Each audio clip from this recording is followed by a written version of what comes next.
Séptimo, entrena a tu hijo en el hábito de diligencia y regularidad sobre los medios de la gracia. Háblales del deber y privilegio de ir a la casa de Dios y unirse a las oraciones de la congregación. Diles que donde quiera que el pueblo del Señor esté reunido, allí el Señor Jesús está presente de una manera especial y que aquellos que se ausentan deben esperar, como el apóstol Tomás, perder una bendición. Cuéntales de la importancia de escuchar la palabra predicada y que es la ordenanza de Dios para convertir, santificar y edificar las almas de los hombres. Dígales cómo Hebreos nos encomienda, no dejando de congregarnos, como algunos tienen por costumbre, sino exhortándoos unos a otros y mucho más al ver que el día se acerca. Hebreos 10:25. Me parece un espectáculo triste cuando en una iglesia nadie se acerca a la mesa del Señor, sino solo los ancianos y los hombres y mujeres jóvenes se alejan.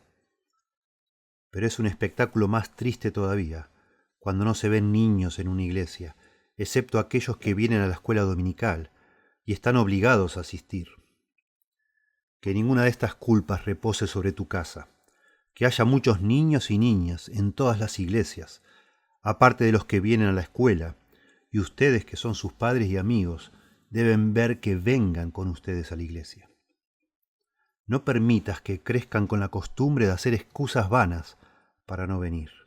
Asegúrense de que entiendan claramente que mientras estén bajo su techo es la regla de su casa que todos los que están sanos honren la casa del Señor en el día del Señor, y que ustedes consideran que el quebrantar el día del Señor es un asesino de su propia alma. Asegúrense también, si puede ser posible, que sus hijos vayan con ustedes a la iglesia y se sienten cerca de ustedes cuando estén allí. Ir a la iglesia es una cosa, pero comportarse bien en la iglesia es otra. Y créeme, no hay más seguridad para el buen comportamiento como la de tenerlos bajo tu propio ojo. Las mentes de los jóvenes son fácilmente apartadas y su atención perdida, y todos los medios posibles deben ser utilizados para contrarrestar esto. No me gusta verlos venir a la iglesia por sí mismos. A menudo se entran en mala compañía, por cierto, y así aprenden más mal en el día del Señor que en el resto de la semana. Tampoco me gusta ver lo que yo llamo un rincón de jóvenes en una iglesia. A menudo capturan hábitos de falta de atención e irreverencia allí, que toma años para desprenderse si acaso se puede. Lo que me gusta ver es toda una familia sentada unida, vieja y joven, uno al lado del otro, hombres, mujeres y niños, sirviendo a Dios según sus hogares. Pero hay algunos que dicen que es inútil instar a los niños a asistir a los medios de gracia porque no pueden entenderlos. No quisiera que escucharas tal razonamiento. No encuentro tal doctrina en el Antiguo Testamento. Cuando Moisés fue ante Faraón le dijo: iremos con nuestros jóvenes y nuestros ancianos, con nuestros hijos y nuestras hijas, porque hemos de celebrar una fiesta solemne al Señor. Éxodo 10:9. Cuando Josué leyó la ley, dice: no hubo ni una palabra de todo lo que había ordenado Moisés, que Josué no leyera delante de toda la asamblea de Israel, incluyendo las mujeres, los niños y los forasteros que vivían entre ellos. Josué 8:35. 3 veces en el año, dice Éxodo 34:23, se presentarán todos tus varones, incluidos los hijos, delante de Dios, el Señor, Dios de Israel. Y cuando vamos al Nuevo Testamento, encuentro que los niños mencionados allí participan en actos públicos de religión, así como en el Antiguo. Cuando Pablo dejaba a los discípulos en Tiro por última vez, me parece que dijo en Hechos 21:5, salimos acompañados todos, con sus mujeres e hijos, hasta fuera de la ciudad, y puestos de rodilla en la playa, oramos. Samuel, en los días de su infancia, parece haber ministrado al Señor algún tiempo antes de conocerlo realmente. Dice en 1 Samuel 3:7, Samuel aún no conocía al Señor, ni la palabra del Señor se le había revelado aún. Los apóstoles mismos no parecen haber entendido todo lo que nuestro Señor dijo en su momento que se dijo. Estas cosas no las entendieron sus discípulos al principio, pero cuando Jesús fue glorificado, entonces se acordaron de que estas cosas estaban escritas acerca de él. Juan capítulo 12, verso 16. Padres, consuelen sus mentes con estos ejemplos. No se desanimen porque sus hijos no ven el valor completo de los medios de la gracia ahora. Solo entrénelos para que tengan el hábito de la asistencia regular. Preséntalo ante sus mentes como un deber alto, santo y solemne. Y créeme, muy probablemente llegará el día cuando te bendigan por esta obra. 8. Entrena a tu hijo en un hábito de fe. Quiero decir por esto, deberías entrenarlos para creer lo que dices. Debes tratar de hacerles sentir confianza en tu juicio y respetar tus opiniones aún más que las suyas propias. Deberías acostumbrarlos a pensar que cuando dices que una cosa es mala para ellos, debe ser mala, y cuando dices que es buena para ellos, debe ser buena. Que tu conocimiento, en resumen, es mejor que el de ellos y que pueden confiar implícitamente en tu palabra. Enséñeles a sentir que lo que no saben ahora, probablemente lo sabrán a partir de ahora, y a estar satisfechos de que hay una razón y un hecho necesario para todo lo que usted requiere que ellos hagan. ¿Quién puede describir la bendición de un verdadero espíritu de fe? O mejor dicho, ¿quién puede decir la miseria que la incredulidad ha traído al mundo? La incredulidad hizo que Eva comiera el fruto prohibido. Dudó de la verdad de la palabra de Dios. Seguramente moriréis, pensó. La incredulidad hizo que el viejo mundo rechazara la advertencia de Noé y pereciera en el pecado. La incredulidad mantuvo a Israel en el desierto. Fue el tropiezo que les impidió entrar en la tierra prometida. La incredulidad hizo que los judíos crucificaran al Señor de la gloria. No creían en la voz de Moisés y de los profetas, aunque los leyeron todos los días. Y la incredulidad en las promesas de Dios, incredulidad en las amenazas de Dios, incredulidad en nuestra propia pecaminosidad, incredulidad en nuestro propio peligro, incredulidad en todo lo que va en contra del orgullo y la mundanidad de nuestros corazones malignos. Lector, tú entrenas a tus hijos con poco propósito si no les entrenas en un hábito de fe implícita. La fe en la palabra de sus padres, la confianza en que lo que dicen sus padres debe ser correcto.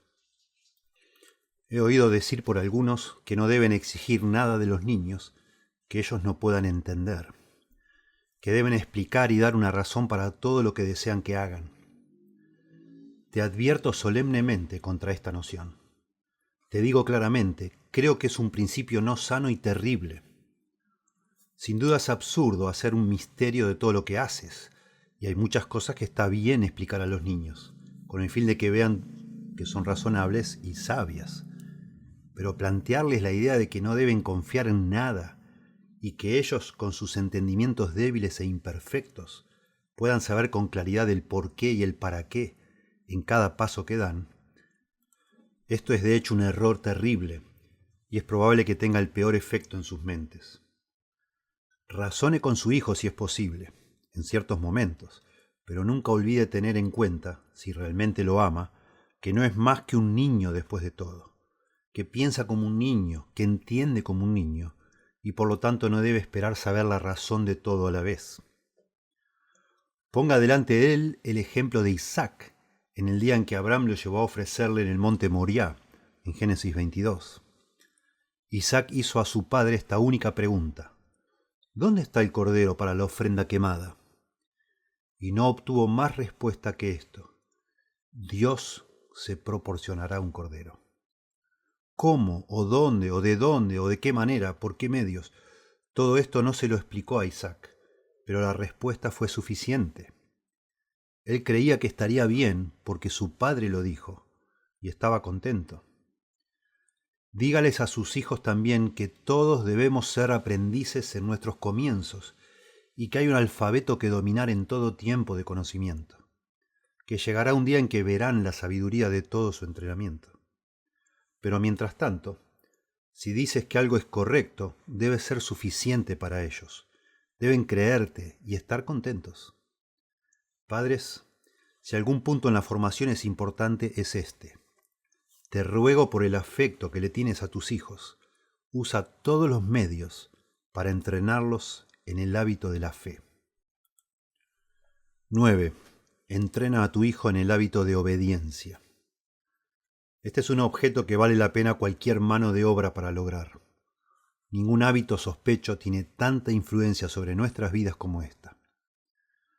Padres, determinen hacer que sus hijos les obedezcan, aunque esto pueda costarles muchos problemas a ustedes, y a ellos les costará muchas lágrimas. Que no haya cuestionamientos, razonamientos, disputas, retrasos ni titubeos. Cuando les den una orden, que ellos vean claramente que ustedes exigirán que se cumpla. La obediencia es la única realidad. Es la fe visible, la fe actuando y la fe encarnada. Es la prueba del verdadero discipulado entre el pueblo del Señor. Vosotros sois mis amigos, si hacéis lo que os mando, dijo Jesús en Juan 15:14. Debería ser la marca de los niños bien entrenados. ¿Dónde está en efecto el honor que ordena el quinto mandamiento, si los padres y las madres no son obedecidos alegre, pronta y voluntariamente? La obediencia temprana tiene todo el apoyo de las Escrituras. En alabanza de Abraham se dice no simplemente que él entrenará a su familia, sino que él mandará a sus hijos y a su hogar después de él. Génesis 18:19. Se dice del Señor Jesucristo mismo, en relación con sus padres terrenales, que cuando era joven estaba sujeto a ellos. Lucas 2:51. Observe cuán implícitamente José obedeció la orden de su padre Jacob, cuando le dijo, ven y te enviaré a ellos. Y él le dijo, iré. Génesis 37:13.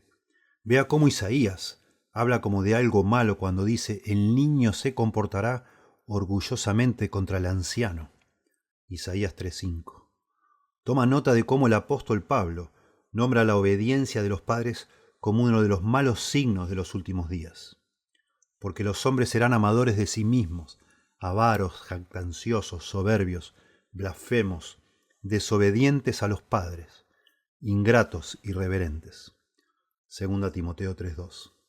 Marque cómo señala la gracia de requerir obediencia como una que debe adornar a un ministro cristiano cuando dice que gobierne bien su casa, teniendo a sus hijos sujetos con toda dignidad.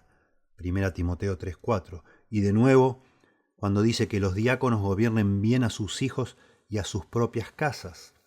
1 Timoteo 3:12.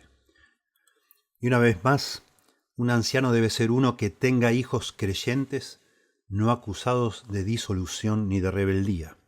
Tito 1:6. Padres, ¿desean ver felices a sus hijos?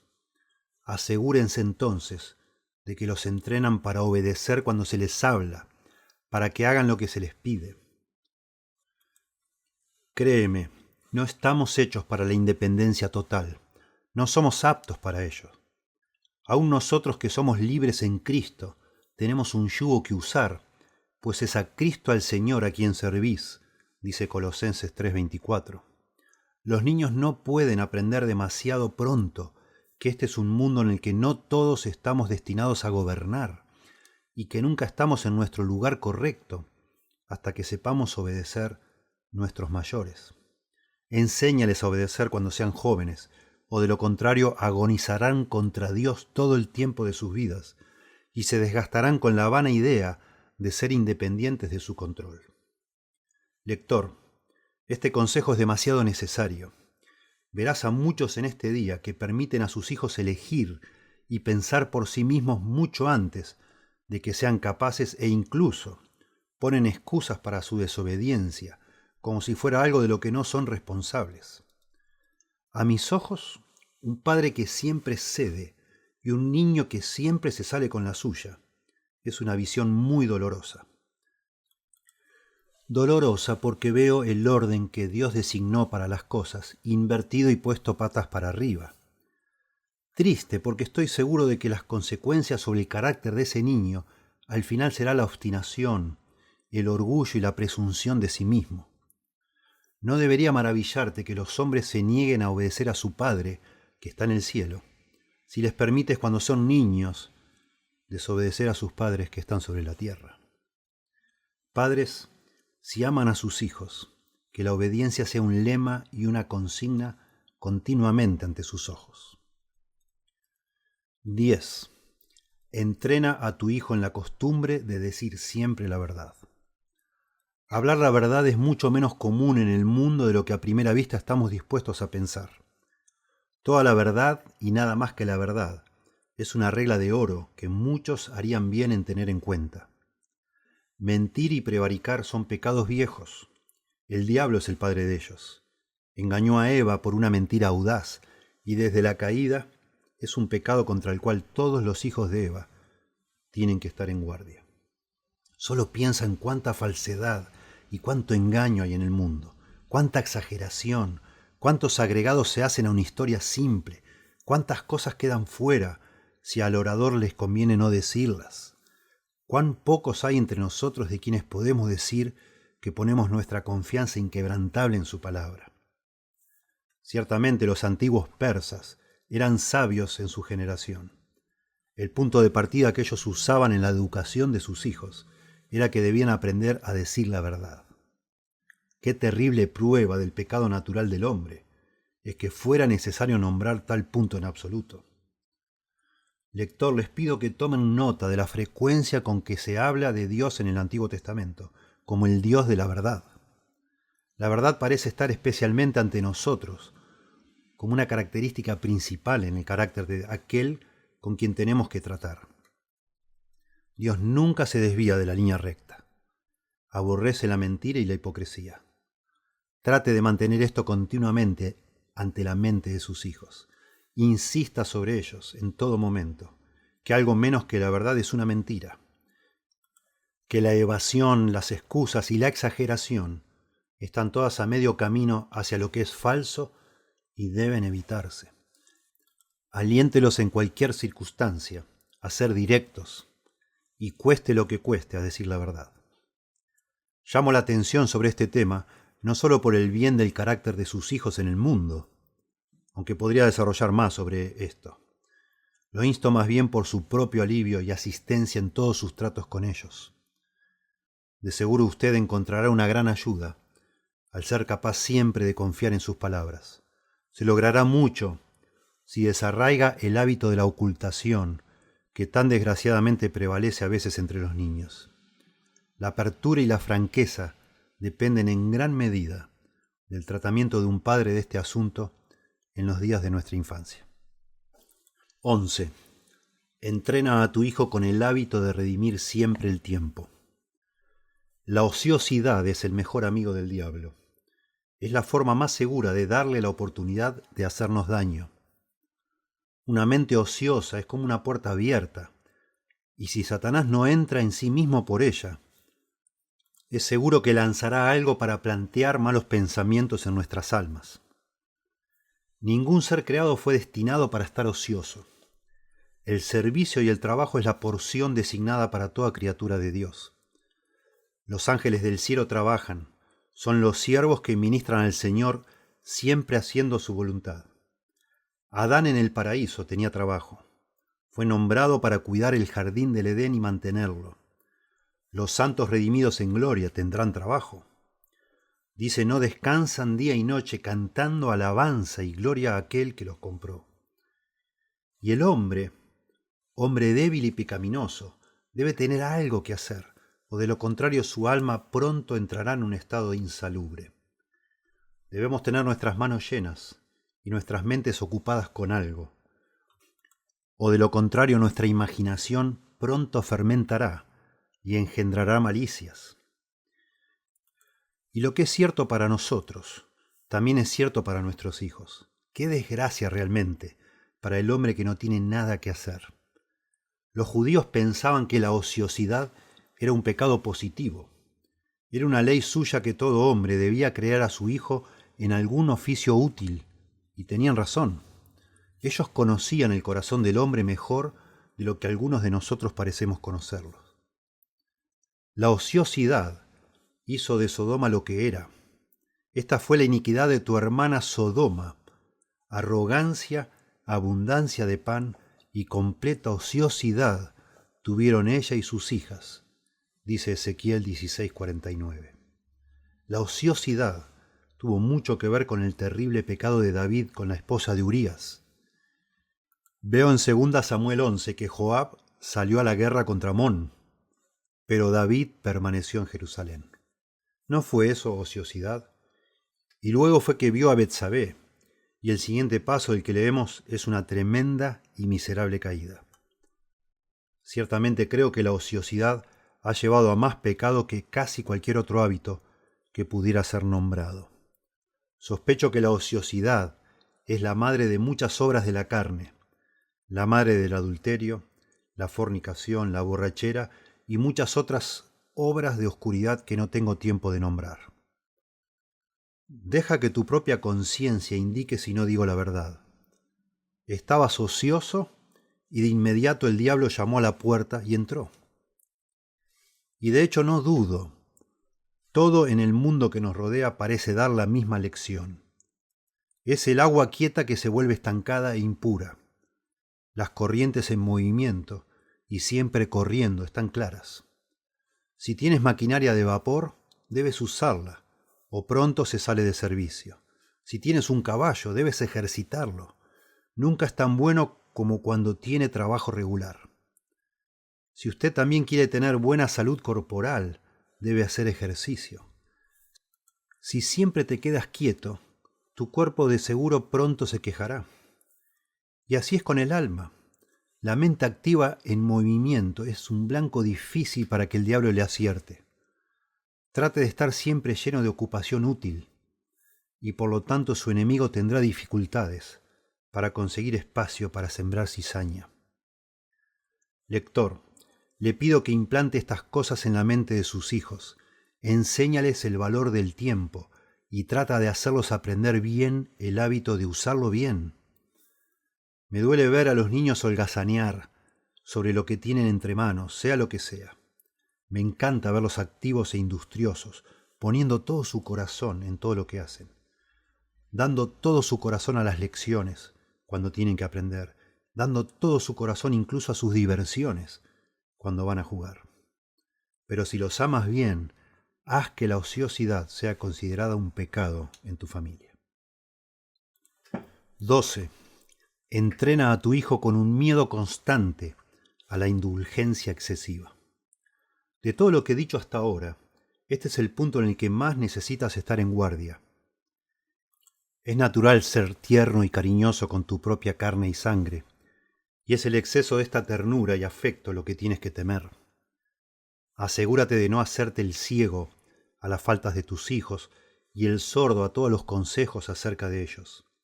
Presta más atención a no pasar por alto la mala conducta que a tener el dolor de infligir castigo y corrección. Sé muy bien que el castigo y la corrección son cosas desagradables. Nada es más antipático que proporcionar dolor a quienes amamos y provocar sus lágrimas. Pero mientras los corazones son lo que son, es vano suponer que se pueda criar un niño sin corrección. Consentir es una palabra muy expresiva y tristemente llena de significado. Ahora la vía más corta para consentir a los niños es dejarles hacer lo que ellos quieran, permitirles que hagan el mal y no castigarlos por ello. Créeme, no lo hagas, cueste lo que cueste, a menos que quieras arruinar el alma de tus hijos. No se puede decir que las Escrituras no hablan expresamente sobre este tema. Escucha lo que dicen algunos proverbios. El que escatima la vara odia a su hijo, mas el que lo ama lo disciplina con diligencia. Proverbios 13:24. Corrige a tu hijo mientras aún hay esperanza, No te hagas cómplice de su muerte, dice la Nueva Versión Internacional en Proverbios 19:18. La necedad está ligada al corazón del niño, pero la vara de la disciplina la alejará de él. Proverbios 22:15. No rehúses la corrección del muchacho, porque si lo hirieres con vara, no morirá. Tú lo herirás con vara, y librarás su alma del infierno. Proverbios 23, versos 13 al 14. La vara y la corrección dan sabiduría, mas el muchacho consentido avergonzará a su madre. Corrige a tu hijo y te dará descanso, y dará deleite a tu alma. Proverbios 29, 15 y 17. Qué fuertes y contundentes son estos versículos. Qué triste el hecho de que en muchas familias cristianas prácticamente se desconocen. Sus hijos requieren reprobación, pero raramente se les da. Requieren corrección, pero casi nunca se emplea. Y sin embargo, este libro de Proverbios no es obsoleto ni inútil para el cristiano. Es inspirado por Dios y útil, como dice 2 Timoteo 3:16. Es dado para nuestro aprendizaje, como las epístolas a los romanos y a los efesios. Seguramente el creyente que saca a sus hijos sin atención a su consejo, se está haciendo sabio por encima de lo que está escrito y se equivoca grandemente. Padres y madres, les digo claramente, si nunca castigan a sus hijos cuando tienen la culpa, les están haciendo un grave daño. Les advierto, esta es la roca en la que los santos de Dios en todas las épocas han naufragado con demasiada frecuencia. Me gustaría convencerte de que seas prudente a tiempo y te mantengas al margen.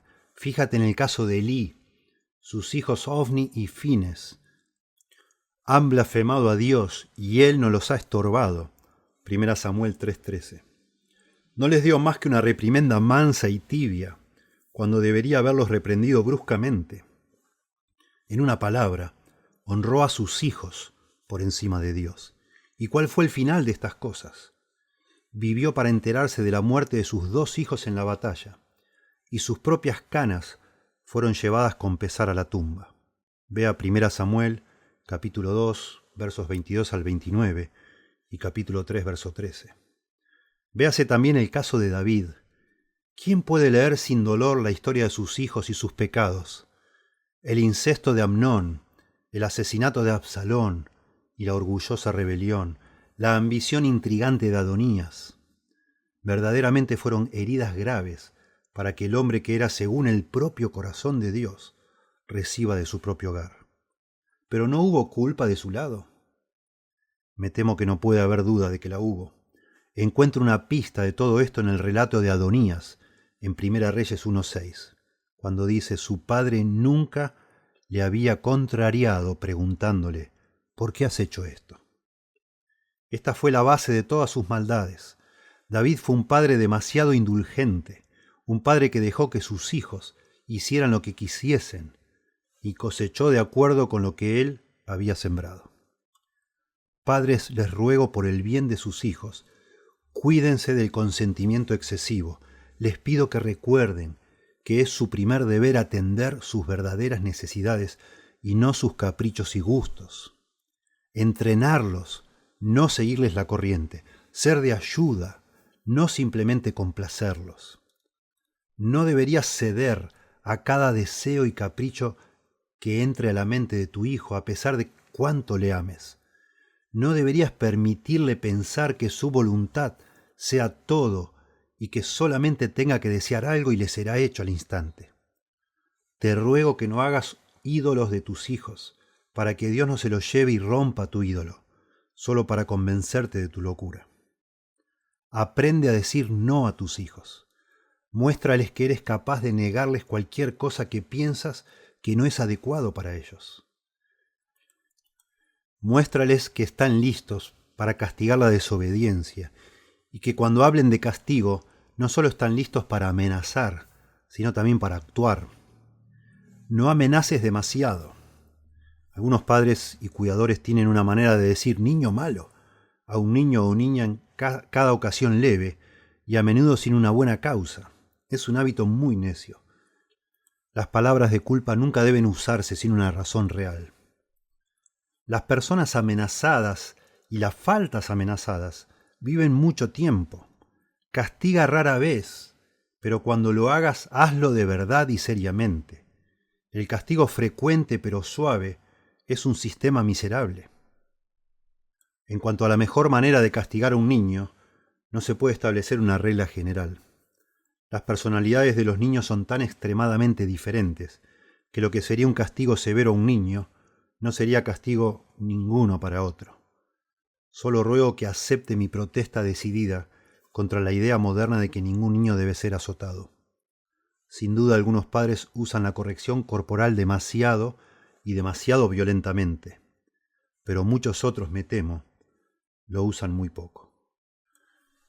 Tenga cuidado de dejar pasar pequeñas fallas desapercibidas bajo la idea de es algo pequeño. No hay pequeñas cosas en la formación de los niños, todas son importantes. Las pequeñas malezas necesitan ser arrancadas tanto como cualquier otra. Si las dejas en paz, pronto serán enormes. Lector, si hay algún punto que merezca su atención, créame, este es. Es uno que te dará trabajo, lo sé.